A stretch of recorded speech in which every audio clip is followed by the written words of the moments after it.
I was born black and male, but now I identify as a white woman, and I know race isn't real.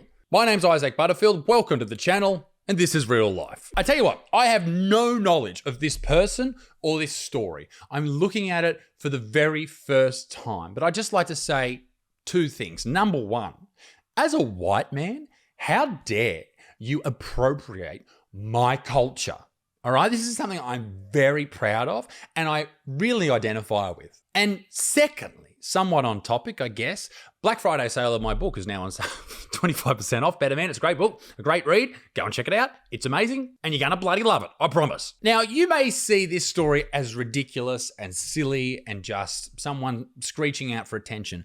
But if I can believe, or someone can believe, that I am a different gender in the morning and a different one at night, or I chop and change, or I'm in the middle, why can't I be a different race as well? It's just a belief, right? Because the argument about you changing genders would be, no, you were born this way, that's how you are. That's your makeup. It'd be the same argument against changing your race. So why aren't people allowed to change race? Should we not be giving people permission to do that? Should we not be encouraging it? Should we not be promoting this bravery in people's lives that they are doing? Like, this is just absolute bravery. That's nothing short. If you are a white man trapped in a black woman's body or vice versa, you should be out and proud. All right?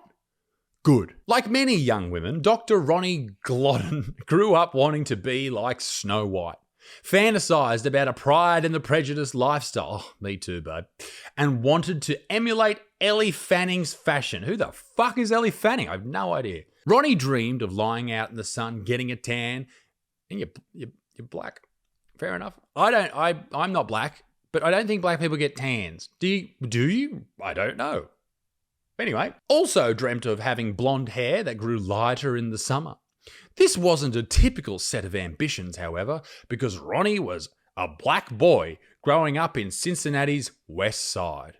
Now, if I know anything about Cincinnati's West Side, and I don't, this is an accurate representation of most of the young black men that live there. Okay, so this isn't abnormal. But what a strange thing to want to grow up to be a different color. I mean, it's new, it's fresh, I like it. I think it's something that we could all sort of get around. I've actually always wanted to be an Asian man. Don't know why, I just think it's more me. But I'm under no illusion of how white I am. I burn easily, I look terrible with a shirt off, I can't jump, and I never have my bags checked when I leave a shopping center, which is just good. I feel good about myself. And a mediocre penis. I'm a white boy through and through. Now, middle-aged Ronnie here,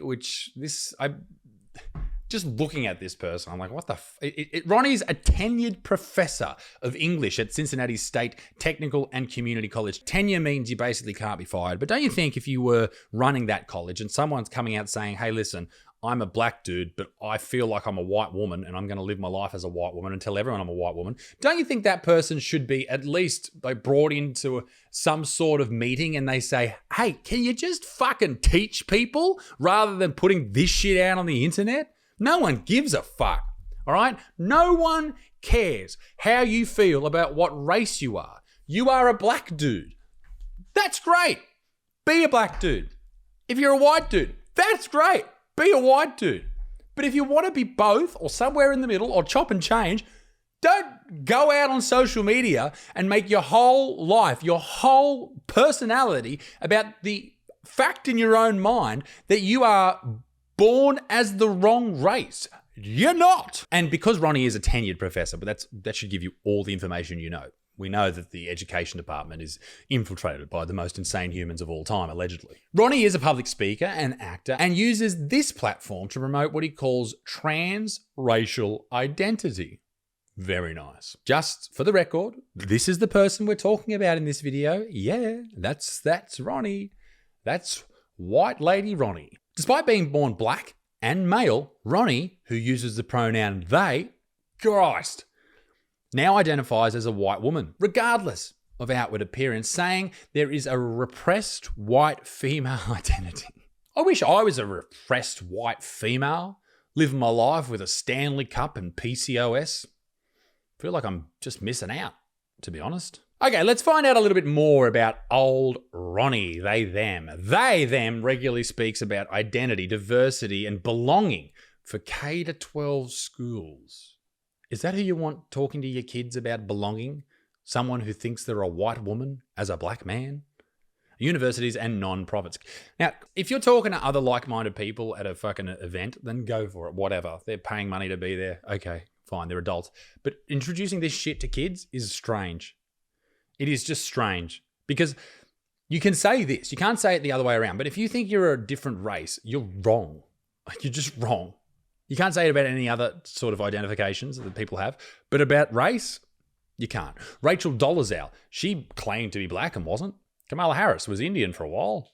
And then anyone that mentions that is a racist. Now, you may be asking, what is Ronnie actually teaching? Well, I can tell you because it's on a website. In the K to 12 section, he says, I look forward to delivering meaningful speeches, along with an option of additional services, including coaching, consulting, and training services, grounded in true science and truth-telling. I feel like they should be in quotation marks. Now, these particular topics that Ronnie covers include gender inclusion and equity, anti-racist school culture, intersectionality, trauma and resilience, cultural competency, identity, and expression. Now, Dr. Ronnie, which we keep referring to Ronnie as Dr. Ronnie has a doctorate, and the reason they're called Dr. Ronnie is because, no, they're not a medical doctor, they're not even a fucking podiatrist, not even a fucking chiropractor. They have a doctorate in educational leadership, not in education, but educational leadership. They have a doctorate in.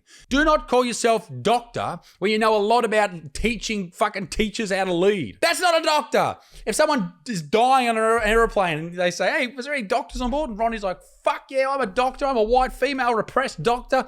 I'm happy to perform any type of team building exercise for everybody on the plane right now to see if we can get this person better. Ronnie's less of a doctor and more of someone in enormous amounts of debt and has never had a real job. I present as black and male, yet internally I possess a white girl within. What the fuck, mate? You aren't even trying. If you want to be a white girl, dude, get yourself a fucking salt lamp, some Lululemon tights, complain about the patriarchy, and just do something. You're doing nothing. I first recognized my truth when I was 4 years old. Back then, I knew that I was drawn to the white female aesthetic. I magnetically connected with the hair texture, the skin complexion, the bone structure. Who cares?